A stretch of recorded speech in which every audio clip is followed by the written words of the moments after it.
আকীদার সাথে আমলের সম্পর্ক কেমন? আকীদার একটা অংশ কিন্তু আমল, পুরোপুরি না। কেন জানেন? ঈমান আকীদা একই জিনিস। ঈমানে আমরা আমলকে ঈমান অংশ মনে করি। আল ঈমান ও কাউলুন ও আমাল। ইমাম বুখারী রাহমাতুল্লাহ আলাইহি এই জন্য অধ্যায় রচনা করেছেন। কাউলুন কি? মুখে বলবেন কি আমরা আল্লাহর ঈমান এনেছি, যথেষ্ট, সালাত আদায় করতে হবে। আমল অবশ্যই আছে। আপনি যে ঈমানদার প্রমাণ হলে সালাতের মাধ্যমে আপনি ঈমানদার প্রমাণ হবে। আপনি আনুগত্য কর্তব্য করছেন রাসূলুল্লাহ সাল্লাল্লাহু আলাইহি ওয়াসাল্লামের মধ্যে, কুল ইন কুনতুম তুহিব্বুনাল্লাহ ফাত্তাবিউনি ইউহিব্বুকুমুল্লাহ। এই জন্য ঈমানের সাথে আমল ওতপ্রোতভাবে জড়িত। এবং ঈমান আকীদা একই জিনিস, যা বলছি একটু আগেই। ঈমান আকীদার সাথে আমল যদি জড়িত না করা হয় তাহলে মুরজিয়া হয়ে যাবেন আপনি। এই জন্য অবশ্যই জরুরি জিনিস। কিন্তু কোন ঈমানের আমল কোনোটা সবগুলি আপনার ফরজ হয় না অনেক সময়। যেমন আপনি গরিব মানুষ, আপনার হজ ফরজ না, যদি বিশ্বাসটা আসতে হবে যে হজ করবো, যদি আমার টাকা দেয়।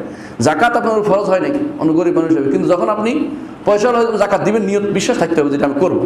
যখনই আপনি যেটার উপর দায়িত্ব ক্ষমতা এসে আপনার সামর্থ্য এসে যাবে, তখন সেটা আপনাকে করতে হবে, এটা আপনার বিশ্বাস থাকতে হবে। তো এটা আলহামদুলিল্লাহ আপনার আমল হয়ে গেল।